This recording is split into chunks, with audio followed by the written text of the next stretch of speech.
নমস্কার বন্ধুরা, আমি তমাল মাইতি, গ্রিন প্যারাডাইস নার্সারি।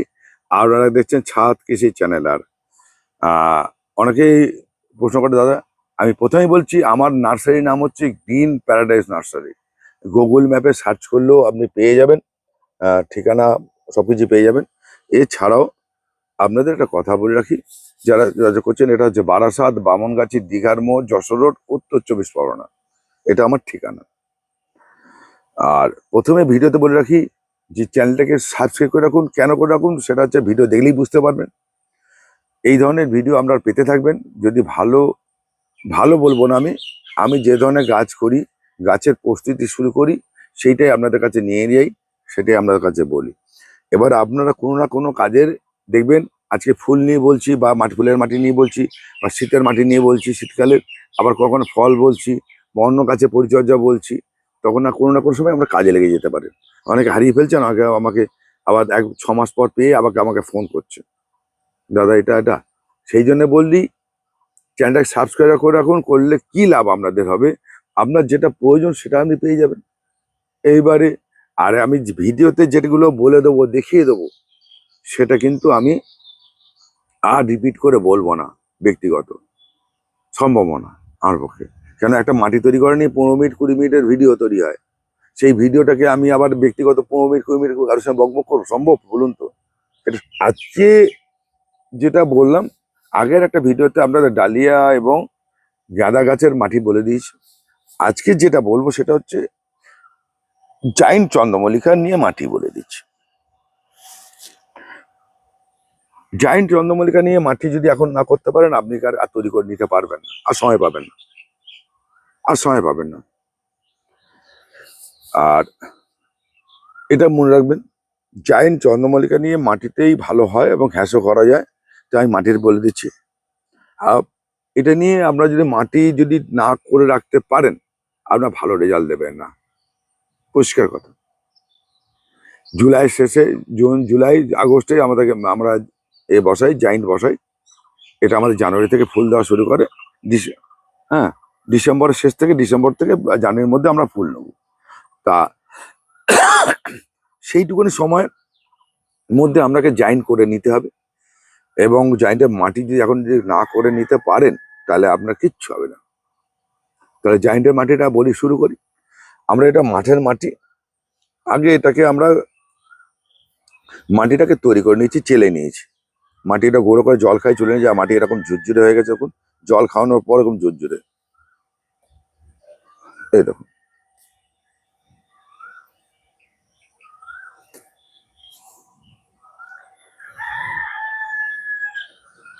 দেখুন ঝুরঝুরে। এটাকে আমি কি করেছি প্রথমে বলে রাখছি। এই মাটিটাকে আমি প্রথমে চুন দিয়েছি, বস্তা পিছু 50 গ্রাম করে চুন দিয়েছি। চুনের দাগও আছে, পড়ে আছে দেখুন, ঠিক আছে। এই চুন দিয়ে আগে জল খাইয়ে নিচ্ছি। এটা দ্বিতীয়বার হচ্ছে জল খাওয়ানো। এটা হচ্ছে জল খাইয়ে কুপিয়ে আবার তুলে নিয়ে আবার জল খাইয়েছি। এটা আমি কালকে জল দিচ্ছি, এখন একদম নরম, এরকম কালকে জল দিচ্ছি। তা সত্ত্বেও দেখুন, কালকে জল দিচ্ছি, আজকে মাটি দেখুন। এবার বলছে, অনেকে বলছে, দাদা আপনি 4 দিন 5 দিন আগে জল দিয়ে রেখেছেন, সব বাজে কথা বলছেন। বলতেই পারি। এবার দেখুন, তার প্রমাণ হচ্ছে জল দিচ্ছে কালকে, দেখুন এই যে এরকম, এই যে গড়িয়ে চলে এসছে, এরকম গড়িয়ে, এখান থেকে গড়িয়ে চলে এসছে কালকেই। এবার দেখুন, এটা 3 দিন হলে শুকিয়ে যাবে আমার যা মাটি আছে। এবার দেখুন, সেই মাটি কিন্তু আমার হচ্ছে মাটি এরকম, এইরকম হবে, এরকম হবে। আমি কিন্তু প্রথমে আমি কিন্তু এই মাটিতে অনেক কিছু করব।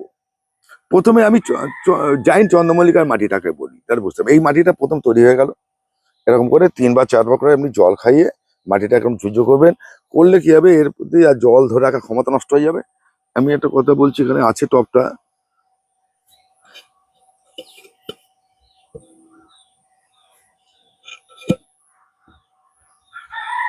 এবার আমার মাটি তৈরি হয়েছে কিনা আমি দেখার জন্য এই টবে আমি মাটি দিয়ে আমি জল দিয়ে দিয়েছিলাম। জল দেওয়ার পর সেই মাটিটাকে জল নেমে যাচ্ছে কিনা আমি কিন্তু দেখে নিয়েছিলাম, যে জল ঠিকমতো ব্যালেন্স করছে কিনা এই মাটি। তাও আমার একবার জল দেওয়ার পর। এখন আমি 3 বার থেকে 4 বার জল খাবো, মাটি একদম আঠা নষ্ট হয়ে যাবে, আঠালো ভাবটা নষ্ট হয়ে যাবে, মাটি হালকা হয়ে যাবে, একদম তুলতুলের মতো হয়ে যাবে। এবার তার প্রমাণ দেখুন।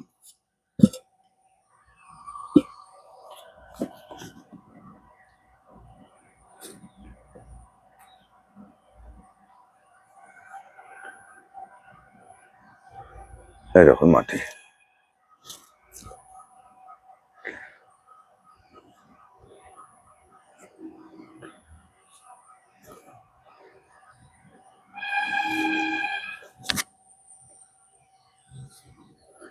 এটা হচ্ছে, এই হচ্ছে মাটি। দেখুন এবারে এই মাটির সঙ্গে আপনারা কি কি মিশাবেন, কি কি মেশাবেন, এটা কিন্তু জায়েন্ট চন্দ্রমল্লিকার জন্য বলছি, বারবার করে বলছি, শুনে নিন, বুঝে নিন, দেখে নিন। আপনারা 10 ইঞ্চ 10 লিটার যে বালতি হয়, আপনারা 10 লিটারের যে বালতি হয়, এই 10 লিটারের বালতি, এই যে 10 লিটারই হচ্ছে, এই এইবার এই 4 বালতি মাটি নেবেন। এই মাটি আমি বারবার বলছি, দেখুন, বুঝে নিন, ভালো করে দেখে নিন, একই কথা বারবার রিপিট করতে হচ্ছে, ভালো, আমার নিজের ভালো লাগে না। এটা 3 থেকে 4 বার আপনি জল খাইয়ে আগে তৈরি করে নিন, দিয়ে 4 বারই ওলট পালট করবেন, বারবার করে কোপাবেন, এটা বারবার করে বলছি, এটা গেল। তারপরে 4 বালতি মাটি নেবেন, 4 বালতি মাটি নেবেন। 1 বালতি আপনি ভার্মি কম্পোস্ট বা অথবা গোবর সার, সেই ভার্মি কম্পোস্ট এবং গোবর সার যেটাই নেবেন সেটা চেলে নেবেন, যাতে যেন বড় বড় কিছু দানা না থাকে, বারবার করে বলছি। এই চেলে নেওয়ার পর এই মাটির সঙ্গে মেশাবেন। আর কি মেশাবেন? 1 বালতি, এরকম 1 বালতি পাতা সার, এরকম এরকম ছোট দানার পাতা সার মিশিয়ে নেবেন, এরকম ছোট দানার পাতা সার 1 বালতি মিশিয়ে নেবেন। যারা পাতা সার পাবেন না, তারা আরেক বালতি আপনি গোবর সার বা ভার্মি মিশিয়ে নেবেন, ঠিক আছে? এইবারে যারা একদম পাতা সার পাচ্ছেন না, একটা বিকল্প বলে নেই, বিকল্প বলে দিচ্ছি, ভালো করে বললাম যে বারবার শুনুন, খাতা পেন নেবেন। চায়ের পাতা নেবেন, চায়ের পাতা আপনার কাছে অত পাবেন না, যে কোনো চায়ের দোকান থেকে সংগ্রহ করবেন, চা দিয়ে সেদ্ধ করে ফেলে দেয়, সেই পাতাটাকে সংগ্রহ করবেন, সেই যে দানা পাতাগুলো সংগ্রহ করবেন, আনবেন, এনে এরকম গামলার মধ্যে বা বালতির মধ্যে ঢেলে দিন, ঢেলে দিয়ে 2 দিন জল দিয়ে রেখে দিন, জল দিয়ে রেখে জলটা ফেলে দিন। এবার আমি পরিষ্কার কথা বলছি, চায়ের দোকান থেকে যে পাতা সার কিনবেন, সেই পাতা সারের কোনো গুণ নেই, গুণ থাকবে না। এবার আপনি প্রশ্ন করবেন যে যে পাতা সারের গুণ নেই, তাহলে সেটা দেবো কেন? সেও বলে দিচ্ছি। পাতা সারে কেন গুণ নেই? ওর পাতা থেকে সেদ্ধ করে সব জিনিস বের করে নেওয়া হয়েছে। এমনি পাতা তৈরি হয় স্টিম দিয়ে, সেই মধ্যে পাতার গুণটা থাকে, যখনই আপনি সেদ্ধ করছেন তার মধ্যে পাতা সারের গুণটা বেরিয়েও যাচ্ছে, কিছু ওর মধ্যে কিছু থাকবে না, সামান্য তাহলে হবে। তারপর চিনি থাকে, চিনি দিয়ে সেদ্ধ, কেউ চা তৈরি করার সময় চিনি দেয়, চিনি দিয়ে সেদ্ধ করে, তাতে চিনি থাকবে, সেই চিনিটাকে আপনি ওয়াশ করে ফেলে দিন, নাহলে পিঁপড়ে হবে।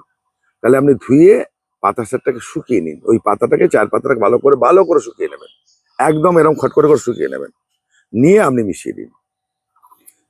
এবার আপনি একটা প্রশ্ন আসবে, এই প্রশ্নটা হচ্ছে পাতা এইটা দেবো কেন? এইটা দিলে মাটিটা হালকা থাকবে, মাটির জল নিষ্কাশন ভালো হবে এবং জলটা বেরিয়ে যাবে। এইটাকে মিশিয়ে, এই পাতা সারটাকে মিশিয়ে নিয়ে এইবার জল 2 বার 3 বার জল দিলেন। এইবার আমরা যেটা করি, আমরা চন্দ্রমল্লিকার বসানোর 7-8 দিন 10 দিন আগে আমরা হাড়ের গুঁড়ো শিংকুচি মেশাই, কিন্তু আপনারা সেটা পাবেন না, নাও পেতে পারেন, সে তো আপনারা আগে মিশিয়ে নেবেন। কেন? আমরা শিংকুচি হাড়ের গুঁড়ো সেটা ডাস্ট পাই, আমরা হাড়ের গুঁড়ো ডাস্ট, স্টিম ডাস্ট পাই, সবাই তো স্টিম ডাস্ট নাও পেতে পারেন, শিংকুচি সরু একদম মিহিটা নাও পেতে পারেন। তাহলে আপনারা কি করবেন, 1 মাস এই জলটা দিয়ে করলেন, আরেক মাস আপনি কি কি দেবেন মাটির সঙ্গে, দিয়ে আনবে, অন্য কিছু দেবেন না, বাইরে কিছু দিতে যাবেন না, বারবার করে বলছি। সেটা হচ্ছে এই 6 বস্তা 6 বালতি মাটি আর এই ভার্মি কম্পোস্ট আর পাতা সার মিশিয়ে যেটা তৈরি হচ্ছে, তার জন্যে আপনার 600 গ্রাম হাড়ের গুঁড়ো দেবেন।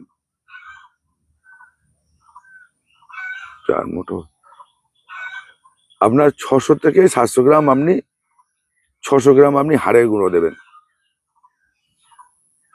এবং সেটা চেলে নিয়ে একটুখানি মোটা সরু দানাটা দিলে ভালো হয়।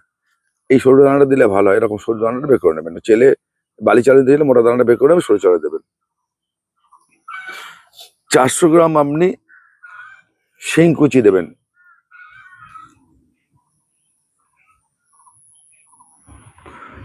400 গ্রাম শিংকুচি আর হাড়ের গুঁড়ো হচ্ছে 600 গ্রাম। আর দেবেন আপনি 500 গ্রাম আপনি সিঙ্গেল সুপার ফসফেট। 500 গ্রাম সিঙ্গেল সুপার ফসফেট। এইটাকে দিকে মাটিটা মিশিয়ে নিন, দিয়ে জল খাওয়ান। এই মাত্র 3টে আইটেম যাবে। আর কি করতে পারেন আপনি, এটা দিতে পারেন, না দিতে ওখানে ম্যাগনেসিয়াম সালফেট 100 গ্রাম, টোটালের উপর 100 গ্রাম ম্যাক্সাল দিয়ে আপনি জল খেয়ে মাটিটা তৈরি করে নিন। আরো 1 মাস করে ধোলাই মজা করে রেখে দিন। বারবার করছি, জল না খাওয়ালে তো সে গাছ পচলে মরে যাবে। আপনি যদি সার মিশিয়ে বস্তা বন্দি করে রেখে দেন, তাতে যখনই গাছ বসাবেন তখন সে গাছটা মরে যাবে। বারবার করে বলছি। চন্দ্রমল্লিকা, জাইন্ট চন্দ্রমল্লিকা খুব সেন্সিটিভ গাছ, বেশি খাওয়ার পছন্দ করে না, আবার খাওয়ার লাগে, কিন্তু বেশি খাওয়ার পরে। আর এই বসানোর পর আর আপনার কিন্তু কুড়ি আসা অবধি কোন রকমই খাবার চলবে না, এটা মনে রাখতে হবে। জাইন্ট চন্দ্রমল্লিকায় কিন্তু এক গাদা খাবার দিলে ফুল তো আসবেই না, মাথা মোটা হয়ে যাবে, ফুলও হবে না, গাছও হয়ে যাবে। ওই জন্য জাইন্ট চন্দ্রমল্লিকার ক্ষেত্রে খুব সেন্সিটিভ, খুব সাবধানে করতে হবে। আপনি এই মিশিয়ে দিয়ে আপনি জাইন্ট চন্দ্রমল্লিকা করবেন। পরবর্তী ভিডিওতে আমি বলে দেবো জাইন্ট কখন কি খাবার দেবেন, কি দেবেন না দেবেন। কিন্তু আগে থেকে যদি বেশি কিছু করতে যান, শেষ। এবার দাদা আপনি তো বলতে পারেন, দাদা সরষে খোল দিলাম না, একটু নিম খোল দিলাম না, একটু বাদাম খোল দিলাম না। আপনি দিতে পারেন, তাহলে সেই দায়িত্বটা আপনার, সেই দায়িত্বটা কিন্তু আপনার। আপনি কি দেবেন না আমি যেটা বলি তার বেশি কিছু দিয়েছেন তো আপনার গাছ শেষ, আর ফুল হবে না। আর চন্দ্রমল্লিকা যারা চন্দ্রমল্লিকা করবেন, আগে জেনে বুঝে করবেন। পরিষ্কার কথা বলছি, সেট ছাড়া হবে না। এই যে পলিসেট, এই পলিসেট ছাড়া, এই যে পলিসেট দেখছেন, এই পলিসেট ছাড়া জাইন্ট চন্দ্রমল্লিকা হবে না। জাইন্ট চন্দ্রমল্লিকা শিশির পছন্দ করে না, বৃষ্টির জল পছন্দ করে না, করে না। সেহেতু আমরা সেট ছাড়া যদি চন্দ্রমল্লিকা করতে যান, করবেন না। পরিষ্কার কথা, ফালতু হবে না। পলিসেট ছাড়া। আবার টিনের সেটে বলবেন যে আমার দাদা সেট আছে, টিনের সেট ঘেরা আছে, তাতে করব, তাতে হবে না, হবে না। রোদ চাই পর্যন্ত, প্রচুর পরিমাণে এই দক্ষিণে হাওয়া লাগবে এবং সকালে রোদ লাগবে। সকালে রোদ ভোরবেলা থেকে 5টা থেকে 4টা থেকে 5টা থেকে 6টা থেকে যে রোদ হয়, সেই রোদ লাগতে হবে। বিকেলে রোদ হলে হবে না, এবং আপনার বৃষ্টির জল লাগলে হবে না, শিশির খেলে হবে না। তবেই জয়েন করুন, বুঝে করুন, জেনে করুন, দেখে করুন, নাহলে করবেন না। আমি ওরকম না দাদা, ওই ইউটিউবার মানে বলে দিলাম যে বসিয়ে দিন আর গাছ হবে, এত বড় ফুল হয়ে যাবে, এই সার দিয়ে দিন, এত বড় হয়ে যাবে। আমি সেই পথের প্রতীক নই। যেটা হবে সেটা বলি, যেটা হবে না সেটা হবে না। সোজা কথা সরাসরি বলাই ভালো। জাইন্ট চন্দ্রমল্লিকার সম্বন্ধে বলে দিলাম, লিখে রাখুন জাইন্ট চন্দ্রমল্লিকার মাটি বা তার মিডিয়া। এটা নিয়ে ঘ্যাসেও মিডিয়াতে হয়, সেটা পরবর্তীকালে যখন বসাবো তখন দেখাবো। এতে ভাবে জাইন্ট চন্দ্রমল্লিকা করা যায়, সেটা দেখিয়ে বসিয়েও দেখিয়ে দেবো। তবুও এটা বুঝে করুন, লিখে রাখুন, জেনে রাখুন। আপনারা ফুল দেখে পাগল হন, অনেক সাবস্ক্রাইব বেশি হয়, সেটা নয়। আসল জিনিসটা জানুন, করুন, বুঝে করুন। নমস্কার বন্ধুরা, ভালো থাকবেন, সুস্থ থাকবেন। আজকে এই পর্যন্তই।